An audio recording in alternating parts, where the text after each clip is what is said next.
యేసుక్రీస్తు వారి మహాప్రశస్తమైన నామంలో పర్సిక్యూటెడ్ పాస్టర్స్కి ఏర్పాటు చేసిన ఈ ప్రత్యేక సమావేశంలో ప్యాషన్ ఫర్ ది పర్సిక్యూటెడ్ సంస్థ వారు, ముఖ్యంగా ఫ్రాంక్లిన్ గారు, వారి యొక్క బోర్డ్ మెంబర్స్ డాక్టర్ ఐజక్ గారు, ఇక్కడికి ఇంతకు ముందే వచ్చి వెళ్ళినటువంటి మన గౌరవనీయులైనటువంటి ఎమ్మెల్సీ గారు రాజేశ్వరరావు గారు, అలాగే వేదికను అలంకరించినటువంటి డాక్టర్ విద్యా స్రవంతి గారు, తదితర ప్రభృతులు, వారి సహచరులు, ఫ్రాంక్లిన్ గారి సహచరులు, ఈ పరిచర్యలో చెతపనివారు, ఇక్కడికి విచ్చేసినటువంటి ఈరోజు ముఖ్య అతిథులు, అన్నిటికీ మించి ప్రభు కోసం శ్రమిస్తున్నటువంటి దైవ సేవకులైన మీరు, మీ కుటుంబ సభ్యులందరికీ ముందుగానే క్రిస్మస్ శుభాకాంక్షలు తెలియజేస్తున్నాను.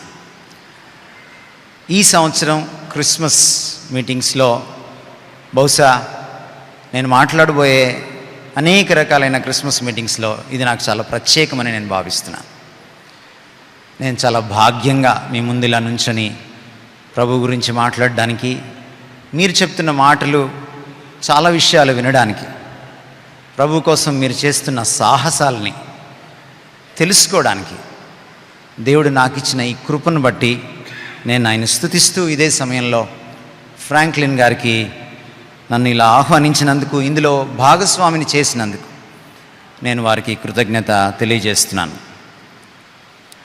కొన్ని విషయాలు నేను మీతో పంచుకుని వాక్యం నుంచి మిమ్మల్ని ప్రోత్సహించాలని నేను అనుకుంటున్నాను. మీరు ఇందాక చదివిన వాక్య భాగమే కాకుండా కొన్ని విషయాలని అడపాదడపా మీకు నేను చూపించాలని నేను ఆశపడుతున్నాను. ఈ సాయంత్రం చాలా క్లుప్తంగా నేను మాట్లాడతాను, కానీ చాలా కూలంకుషంగా, చాలా క్లియర్గా, సూటిగా మాట్లాడాలని నేను నిర్ణయించుకున్నాను. మొదటి విషయం ఏమిటంటే, suffering has a positive side.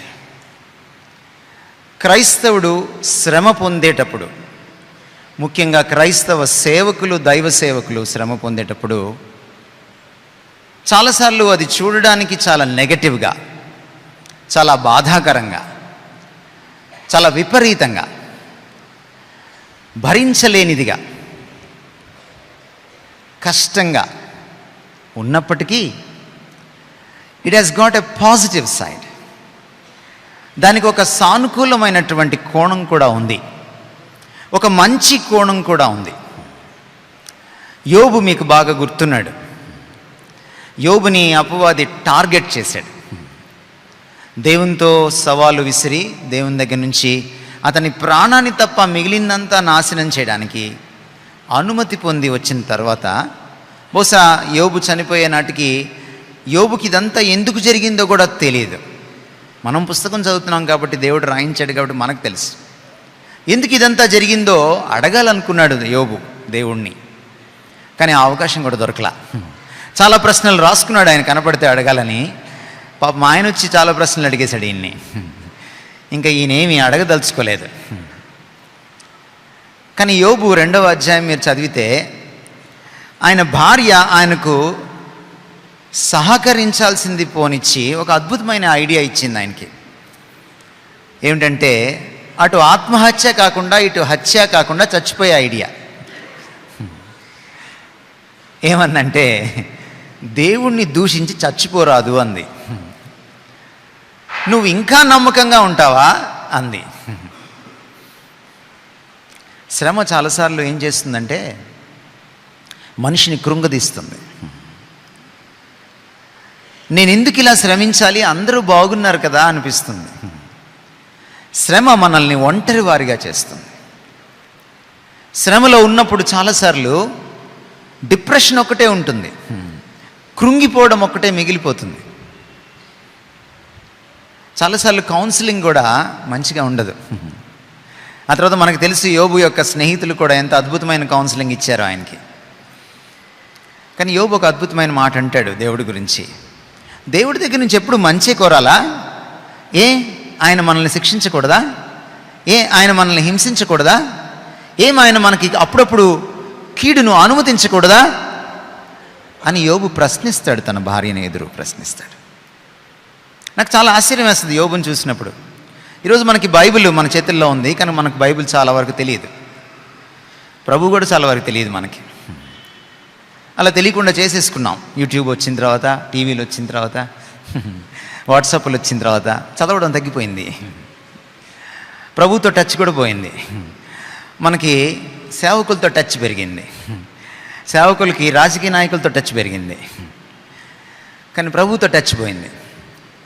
కానీ యోబు గురించి నేను చూసినప్పుడు నాకు ఆశ్చర్యం కలిగించేటువంటి విషయం ఏమిటంటే, యోబు మొదటి గ్రంథం 66 పుస్తకాల్లో ఒక పుస్తకం కూడా అప్పటికి ఇంకా రాయబడలేదు.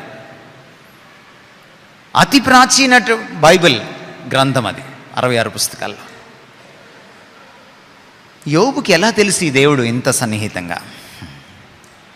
His knowledge was not theological, his knowledge was relational. అతని జ్ఞానము, దైవ జ్ఞానము ఒక థియలాజికల్ స్కూల్లో, బైబిల్ కాలేజ్లో, బడిలో చేరి నేర్చుకున్నది కాదు. దేవుడి పాదాల దగ్గర నేర్చుకున్నది. దేవునితో అతనికి ఉన్న సాన్నిహిత్యం అలాంటిది. అంత శ్రమలో అతన్ని నిలబెట్టింది ఏంటంటే దేవుడితో అతనుకున్న సంబంధం, సాన్నిహిత్యం. He knew his God. అందుకనే తన దేవుడి గురించిన భార్య చూడలేని, తన స్నేహితులు చూడలేని మరొక కోణాన్ని చూస్తున్నాడు. దేవుడికి నన్ను శ్రమ గుండా తీసుకెళ్లే హక్కు ఉంది అంటున్నాడు యోబు. మరొక చోట అంటాడు, నా విమోచకుడు సజీవుడని నేను ఎరుగుదును అంటాడు.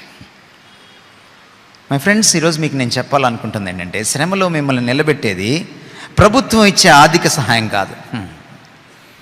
శ్రమలో మిమ్మల్ని నిలబెట్టేది 10 మంది ఫోన్ కాల్స్ కాదు. శ్రమలో మిమ్మల్ని నిలబెట్టేది దేవుడితో మీకున్న సంబంధం. I want to tell you this.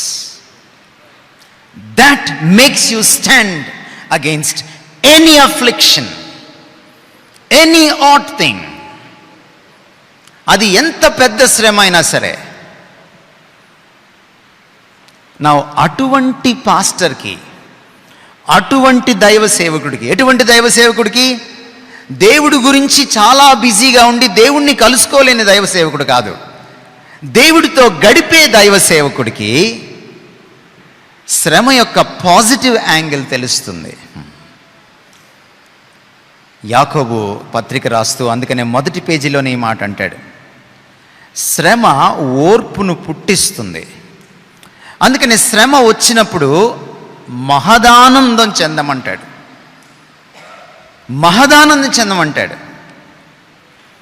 ఆ కిందకు వచ్చి అంటాడు, ఓర్పు మిమ్మల్ని సంపూర్ణులుగా చేస్తుంది అంటాడు. మేము మెచ్యూరిటీలోకి రావడానికి కొన్ని ఏళ్ళు పట్టచ్చు, మెచ్యూరిటీలోకి రాలేకపోవచ్చు. కానీ శ్రమ పడుతున్నారు చూసారు మీరు ప్రభు కోసం, మీరు మా అందరికంటే matured. That's the positive angle of suffering. శ్రమ ఒక క్రైస్తవుణ్ణి, క్రైస్తవ సేవకుణ్ణి పరిణతి చెందేలా చేస్తుంది, ఎదిగేలా చేస్తుంది. అది ఎదగడానికి అవకాశం. Suffering has got a positive side. Paul అంటాడు, శ్రమించినప్పుడు ఆయన జీవితం మనం చూసినప్పుడు మనకు అర్థమవుతుంది ఆయన ఎన్ని శ్రమలు గుండా వెళ్ళాడు. పౌలుని ఎంచుకున్నప్పుడు అననీయాకి చెప్తాడు దేవుడు, ఇతను నా కోసం శ్రమించాలి, శ్రమనొందాలి, కష్టాలు పడాలి, అందుకే పిలుచుకున్నాను. మీరు అతని జీవితాన్ని మీరు చూడండి, బైబిల్లో అనేకుల జీవితాలను మీరు చూడండి. You know, suffering is a training, is a discipline of God for a Christian in faith. విశ్వాసంలో రాటుదేలేలా చేసేది శ్రమ. మీరు భోంచేయండి కానీ పని చేయకండి, మీరు భోంచేయండి వీసమెత్తు కూడా కదలకండి, ఇంట్లోనే తిష్ట వేసుకుని కూర్చోండి. మీరు 3 పూటలు కాదు 6 పూటలు భోంచేయండి, వాకింగ్ కూడా చేయకండి. చూడండి మీరేమవుతారు. కొన్ని నెలలకే డాక్టర్ గారి దగ్గరికి వెళ్ళాలి, ఐసీయూలో చేరిపోవాలి మీరు. శ్రమ ఏం చేస్తుందంటే ఆరోగ్యాన్ని ఇస్తుంది. శారీరక శ్రమ చెమట కారిస్తే ఆరోగ్యం వస్తుంది. పాత రోజుల్లో ఆడవాళ్ళకి తొందరగా నడుము నొప్పి వచ్చేది కాదు. ఈ రోజుల్లో తొందరగా వస్తుంది. ఎందుకంటే మొన్నటిదాకా ఆదివారం ఆడవాళ్ళకి సెలవు అన్నారు. ఇప్పుడు ఆదివారం తప్ప అన్ని వారాలు సెలవు అయిపోయినాయి. కర్రీ పాయింట్లు పెరిగిపోయినాయి. నడుము నొప్పి ఎందుకు వస్తుంది? పాత రోజుల్లో పాపం తిరగలు విసిరేవాళ్ళు. ఇప్పుడు విసరకుండానే విసుగు వచ్చేస్తుంది. శారీరక శ్రమ ఎలాగా మనల్ని ఆరోగ్యంగా ఉంచుతుందో అలాగే క్రీస్తు కోసం శ్రమ మనల్ని ఆధ్యాత్మికంగా ఆరోగ్యవంతులుగా ఉంచుతుంది. ఈ సూత్రం మనకు అర్థమైతే శ్రమను మనం ఆహ్వానిస్తాం. అందుకనే క్రైస్తవుడు ఎప్పుడు సుఖాన్ని కోరుకోకూడదు, అది వాడిని చెడిపేస్తుంది. శ్రమల గురించి ఏం చెప్పాలి మీకు? నేను చాలా విషయాలు చెప్పాలి. చూడండి, సుఖం ఎప్పుడైనా బోరు కొడుతుంది, కానీ కష్టం ఎప్పుడు బోరు కొట్టదు. సుఖం ఎందుకు బోరు కొడుతుందంటే, మీరు ఒక పాపంలో పడండి, మీరు ఒక సుఖానికి అలవాటు పడండి, అది కూడా బోరు కొట్టేస్తుంది మీకు. ద బెస్ట్ ఎగ్జాంపుల్ ప్రపంచంలో నభూతో న భవిష్యతి, సుఖాన్ని అంత అద్భుతంగా ఎంజాయ్ చేసిన వాడు మరొకడు లేడు. అతని పేరు సోలమన్. ఈ నేటి కుర్రాళ్ళు ఎవరు కూడా ఆయన దగ్గరికి కూడా రాలేరు ర్యాంకింగ్లో. ఆయనకున్నంతమంది గర్ల్ ఫ్రెండ్స్ వాళ్ళకి ఎప్పుడూ లేరు. మొన్న ఈ మధ్య నేను గల్ఫ్ దేశం వెళ్తే వరుసగా ఒకే రకమైన బంగ్లాలు, పెద్ద పెద్ద బంగ్లాలు కనపడుతున్నాయి. ఎంత వెళ్ళినా కూడా బంగ్లాలు అయిపోవట్లేదు. ఏంటంటే ఇన్ని పెద్ద బంగ్లాలు కట్టేశారు, అంతా ఒకలాగే ఉన్నాయి, రాజప్రసాదాలు లాగా ఉన్నాయంటే మా రాజుగారి 100 భార్యలు కండి అన్నారు. నాకు అనిపించింది, ఈ రాజుగారు కూడా సొలొమోన్ని బీటౌట్ చేయలేకపోయాడా అని. సొలొమోన్ అంటాడు ప్రసంగి గ్రంథం 12వ అధ్యాయంలో, బాబు సుఖం బోరు కొట్టకముందే, దుర్దినములు రాకముందే, వీటి యందు నాకు సంతోషము లేదని చెప్పు దినములు రాకముందే దేవుణ్ణి తలుచుకో.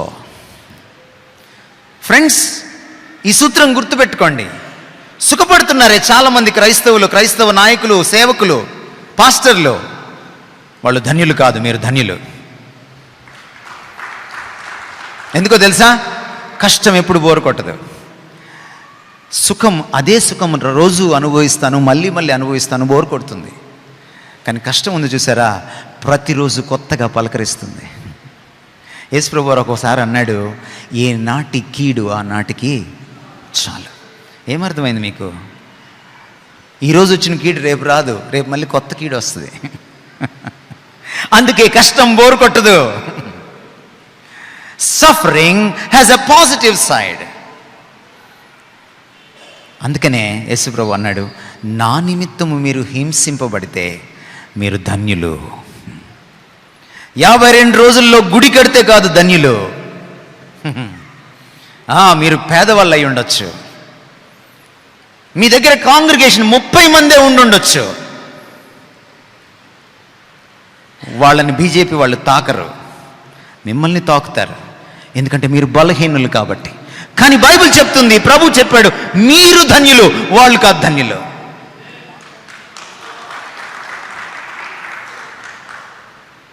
ధన్యులు మీరు. నా నిమిత్తము బిఎండబ్ల్యూలో తిరిగేవాడు ధన్యుడు కాదు. నా నిమిత్తము వెనక బ్యాక్గ్రౌండ్లు రోజుకొకటి మార్చేవాడు ధన్యుడు కాదు.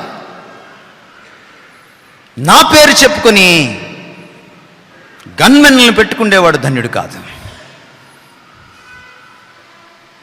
కానీ మీరు ధన్యులు. నా నిమిత్తము హింసింపబడువారు ధన్యులు. ఈ మొదటి వారు ఉన్నారే, ఈ రోజున టీవీలో కనపడుతున్నారే, వాళ్ళు పరలోకంకి వెళ్తారో లేదో నాకైతే తెలియదు, నేను తీర్పు తీర్చకూడదు. కానీ పరలోకంకి ఒకవేళ పొరపాటున వెళ్తే వాళ్ళు చాప మీద కూర్చుంటారు, మీరు సింహాసనం మీద కూర్చుంటారు. నేను చెప్పట్లేదు ఈ మాటలో, బైబిల్ చెప్తోంది, ప్రభు చెప్పాడు. రెండో విషయం మీకు నేను చెప్పాలనుకుంటున్నాను, suffering has a legal side. శ్రమకు క్రైస్తవుడు ఒక దేశంలో క్రీస్తు కోసం శ్రమ పొందుతున్నప్పుడు, సువార్త పరిచర్యలో అంతర్భాగంగా శ్రమ పొందుతున్నప్పుడు దానికి న్యాయపరమైన కోణం కూడా ఉందండి. ఇందాక ఒక అంబేద్కర్ వాది అయిన సోదరుడు మాట్లాడారు ఇక్కడ. మరి వారు ఉన్నారో లేదు ఇక్కడ నాకు తెలియదు. రాజకీయ నాయకులు పైన కూర్చున్నారు. ఇందాక ప్రభుత్వాన్ని రిప్రజెంట్ చేసేవాళ్ళు ఇక్కడ కూర్చొని ఉన్నారు. మీకు గుర్తు చేస్తాను నేను. అపోస్తల కార్యాలు 16వ అధ్యాయం 37, 38 వచనాలు మీరు చూస్తే, పౌలుని ఆయన ఫ్రెండ్ని అరెస్ట్ చేశారు. అరెస్ట్ చేసేటప్పుడు పబ్లిక్గా వాళ్ళని హింసించి, కొట్టి, అవమానించి వాళ్ళని అరెస్ట్ చేశారు. తర్వాత వాళ్ళు రోమా పౌరులనే సంగతి అర్థమైంది. అప్పుడు చల్లగా వాళ్ళని వదిలిపెట్టేయాలనుకున్నారు బెయిల్ ఇచ్చి. పౌలు అన్నాడు, ఏమయ్యా, అరెస్ట్ చేసేటప్పుడు పబ్లిక్గా అరెస్ట్ చేసావే, లాఠీ దెబ్బలు కొట్టేటప్పుడు పబ్లిక్గా కొట్టావే, ఇప్పుడు నువ్వు చల్లగా వదిలిపెట్టేస్తే వెళ్ళిపోతావా? నేను రోమా పౌరుణ్ణి. ఏం చేస్తున్నాడు పౌలు? తన రోమా పౌరసత్వ హక్కులను వాడుకుంటున్నాడు. రెండవ సందర్భం మీకు గుర్తు చేస్తాను. పౌలుని వెళ్ళొద్దని బ్రతిమలాడారు ఎఫెసీ సంఘస్థులు. నీ ప్రాణానికి ముప్పు ఉందని అడిగారు. మీరు చెప్తుందంత కరెక్టే, మీ ప్రవచనాలు కూడా కరెక్టే, కానీ నేను వెళ్ళాలి. వెళ్ళాడు. యెరూషలేంలో జరగరాంది జరిగింది.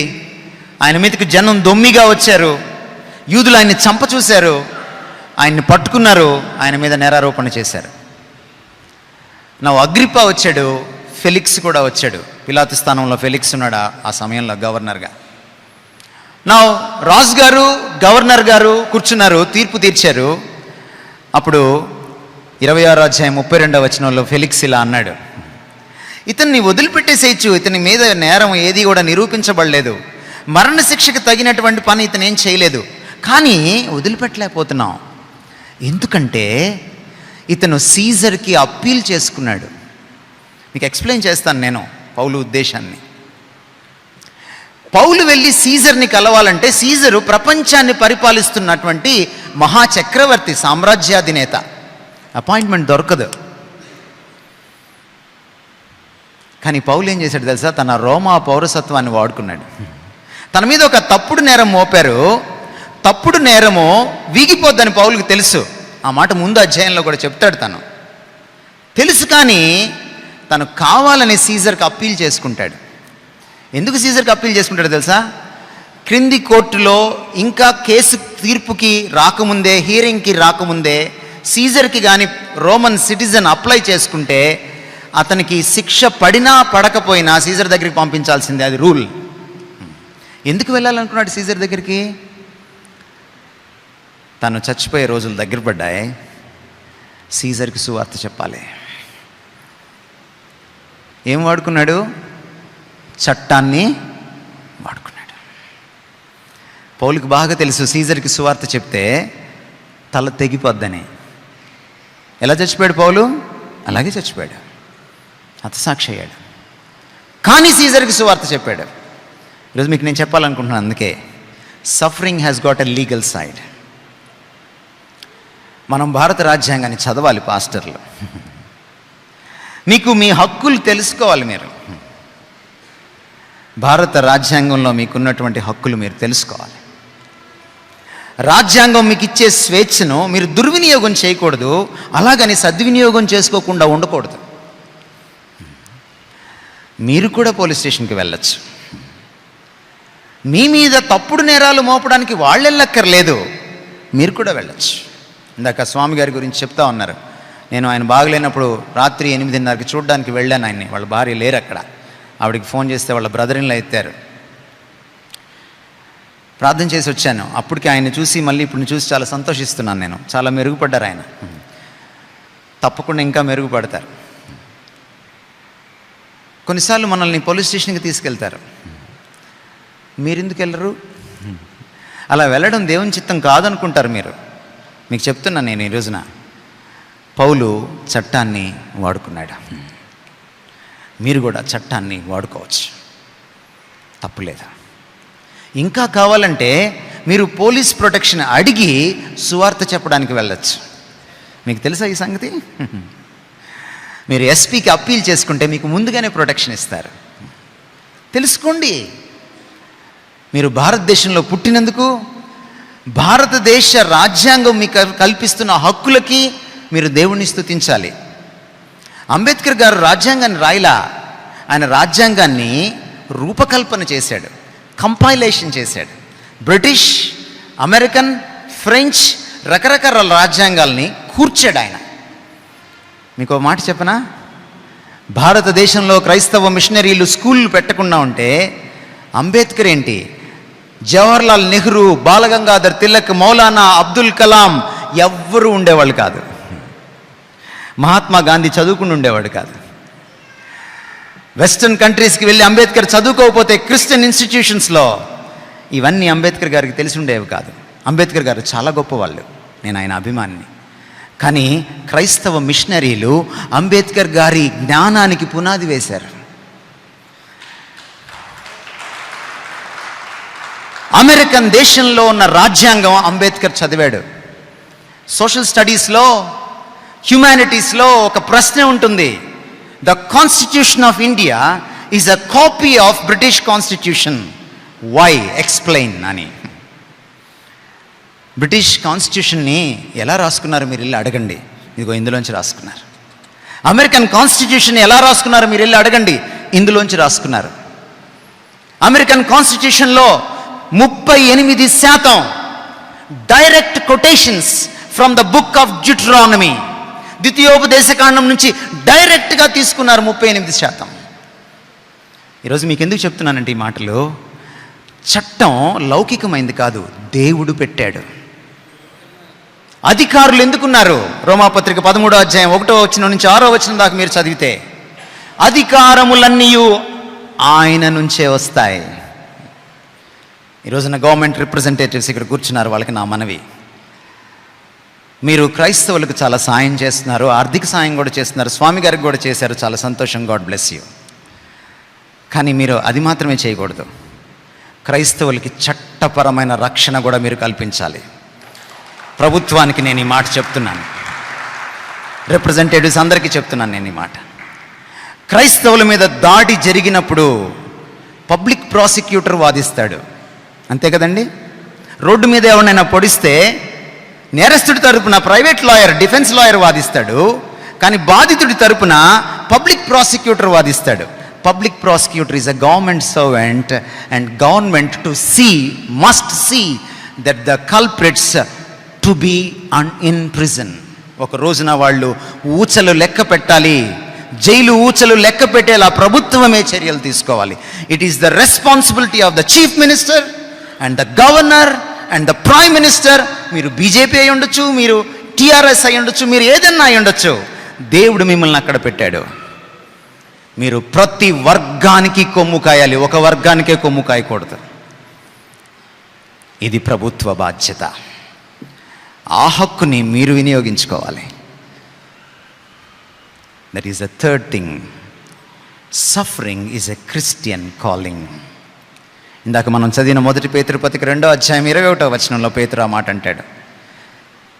ఎందుకు మనకి శ్రమ వస్తుందండి? శ్రమ పొందడానికే మనం పిలువబడ్డాం. మిమ్మల్ని చూసి మీకు నమస్కరించాలనిపిస్తోంది. ఎందుకంటే ఈ రోజుల్లో క్రైస్తవం ఎలా తయారైందంటే, క్రైస్తవం అంటే కన్నీళ్ళని తుడిచేస్తాడని, క్రైస్తవం అంటే నాకు 10,000 ఇస్తే నీకు 1,00,000 ఇస్తాడని, క్రైస్తవం అంటే వ్యాపారం వృద్ధి చెందిపోతుందని, క్రైస్తవం అంటే ప్రమోషన్ల మీద ప్రమోషన్లు వచ్చేస్తాయని, క్రైస్తవం అంటే మీ అమ్మాయికి అమెరికా సంబంధం వచ్చేస్తుందని చెబుతున్నారు, హోరెత్తిచ్చేస్తున్నారు టీవీల్లో, యూట్యూబ్లో. క్రైస్తవం అంటే ఒక్క శ్రమ కూడా రాదు, అసలు క్రైస్తవుడికి జ్వరం కూడా రాకూడదు అని చెప్పేస్తున్నారు అబద్ధాలు. ఇలాంటి క్రైస్తవం ఉన్న రోజుల్లో మీరు క్రీస్తు కోసం శ్రమ పడుతున్నారే, thank you so much, thank you so much. బైబిల్లో ఏమని చెప్పారంటే, ఇదిగో మీరు BMWలో తిరగడానికి మిమ్మల్ని పిలుస్తున్నాను అనలా, నా నిమిత్తం మీరు శ్రమ పొందడానికి మిమ్మల్ని పిలుస్తున్నాను అన్నాడు. యేసుప్రభు వారు పిలుపునిచ్చేటప్పుడు ఎలా పిలిచాడంటే, ఎవడైనాను నన్ను వెంబడింప కోరిన ఎడల వాడికి నేను BMW ఇస్తాను, 2 ఇస్తాను, వాడు 1 ఇంకొక స్పీకర్కి ఇవ్వచ్చు అని చెప్పలా.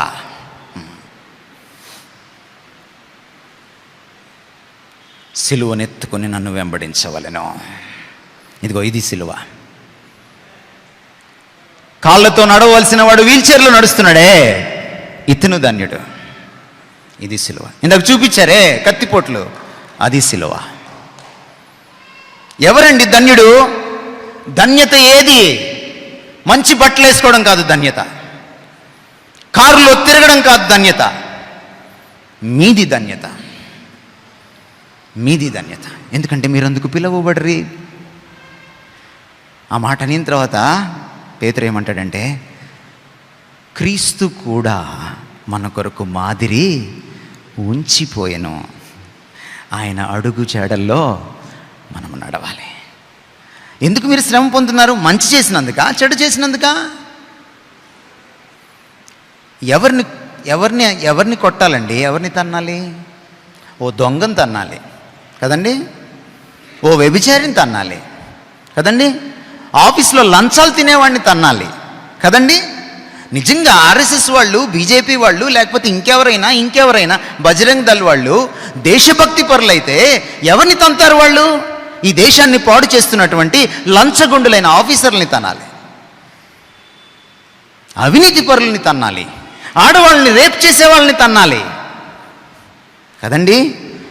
అరే తాగుబోతూ, యేసుప్రభులోకి రారా, నువ్వు తాగుడు మానేస్తావురా అని చెప్పినోని తంతారా? అది దేశభక్తా? అందుకని యేసుప్రభు అన్నాడు, మంచి చేయి చెడు ఎదురవుతుంది. అదే ఈ లోకం.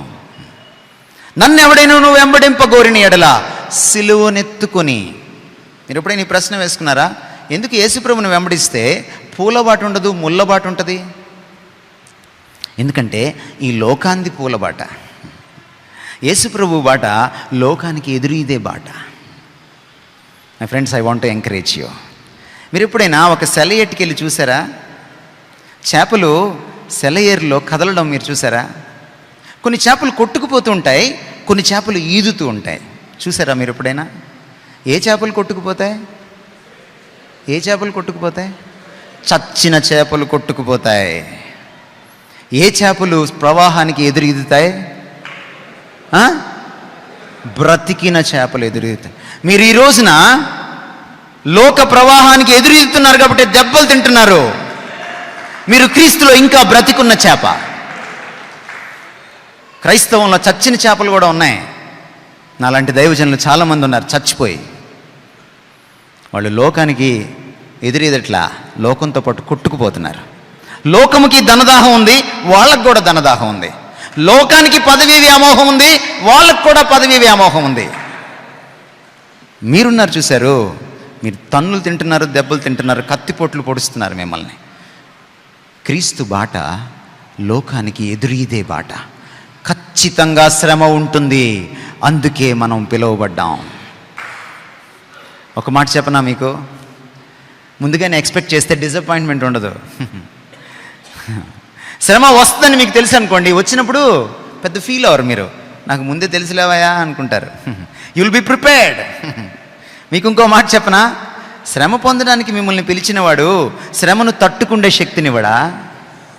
ఖచ్చితంగా ఇస్తాడు, ఖచ్చితంగా ఇస్తాడు. మన ప్రభువు నమ్మదగిన వాడు.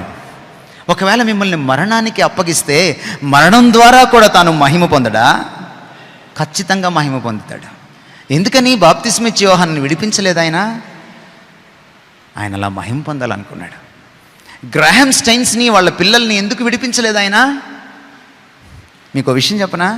ఒక గ్రాహం స్టైన్స్ ఉన్నాడని ఒక వ్యక్తి 21వ శతాబ్దంలో కూడా క్రీస్తు కోసం హతసాక్షి కాగలడని ఆయన చచ్చిపోయేదాకా భారతదేశానికి తెలియదు. గ్రాహం స్టైన్స్ బ్రతికున్నప్పుడు కంటే ఆయన చచ్చిపోయినప్పుడు ఎక్కువ న్యూస్లోకి వచ్చాడు. ఆయన బ్రతికున్నప్పుడు కంటే ఆయన చచ్చిపోయినప్పుడు క్రీస్తు ఎక్కువ మహిమ పొందాడు. కొంతమందిని ఆయన తప్పించి మహిమ పొందుతాడు, కొంతమంది ఆయన మరణానికి అప్పగించి మహిమ పొందుతాడు. యేసుక్రీస్తు శిష్యుల్లో ఒక్కడు తప్ప అందరూ హతసాక్షులయ్యారు. అందులో 10 మంది కత్తివాత పడ్డారు, ఒక పేతురు తప్ప. Suffering glorifies your God. 4వ అంశం, పౌలు 2 కొరింథీ పత్రిక 4వ అధ్యాయం 17, 18 వచనాల్లో చెప్తాడు, శ్రమ మనల్ని నిత్యత్వానికి సిద్ధపరుస్తుంది. శ్రమ ఒక ట్రైనింగ్. ఆ లోకం కోసం మీరు సిద్ధపడాలంటే ఈ లోకానికి అలవాటు పడకూడదు. ఈ లోకంలో ఎవరైతే బాగా అలవాటు పడి బాగా ఈ లోకంలో సుఖభోగాలను అనుభవిస్తారో వాళ్ళు ఆ లోకంలో ఫిట్ అవ్వరు. ఒక క్రైస్తవుడు అంటే ఎవరో తెలుసా? పరలోకాన్ని తలకాయలో పెట్టుకొని శరీరాన్ని భూలోకంలో పెట్టి జీవించేవాడు. క్రైస్తవుడి తలకాయలో పరలోకం ఉంటుంది.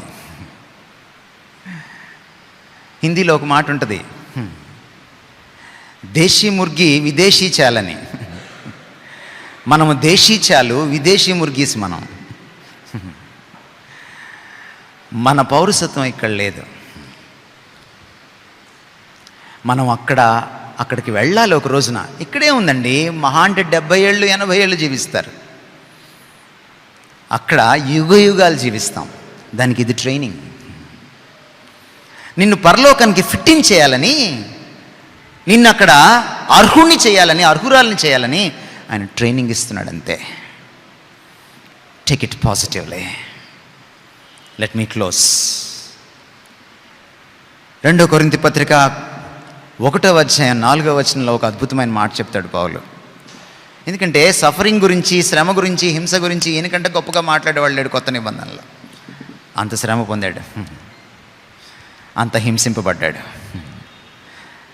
ఆయన ఏమంటాడంటే, మీరు ఇంత శ్రమ గుండా వెళ్తున్నారు కదా, ఇంత హింసింపబడుతున్నారు కదా, ఇంత దుఃఖం గుండా వెళ్తున్నారు కదా, ఆదరణకర్త అయిన తండ్రి, ద ఫాదర్ ఆఫ్ కంఫర్ట్, మిమ్మల్ని ఆదరిస్తాడు. ఆ తర్వాత మీరు బయటకు వచ్చి అనేకులకు ఆదరణకు ఆస్కారంగా ఉండండి అంటాడు. మిమ్మల్ని ఎందుకు దేవుడు ఇంత శ్రమ గుండా తీసుకెళ్తున్నాడో తెలుసా?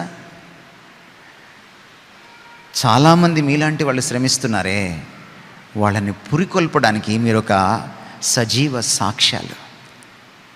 మిమ్మల్ని చూసి వారు బలం తెచ్చుకుంటారు. శ్రమ ఇతర క్రైస్తవ సేవకుల్ని, ఇతర క్రైస్తవుల్ని పురికొల్పడానికి మనకి అద్భుతమైనటువంటి శిక్షణనిస్తుంది. ఎందుకు దేవుడు దాని గుండా మనల్ని తీసుకెళ్తాడంటే, మీకు ఆ బాధ తెలుసు, మీకు ఆ దుఃఖం తెలుసు, మీకు ఆ కన్నీళ్లు తెలుసు, మీకు ఆ అవమానం తెలుసు. అందుకనే వాళ్ళని మీరు ఓదార్చగలరు. ఈ ప్రపంచంలో బాధపడేవాడిని ఇద్దరే ఓదార్చగలరు. ఒకటి దేవుడు, ఇంకొకడు అలా బాధపడినవాడు.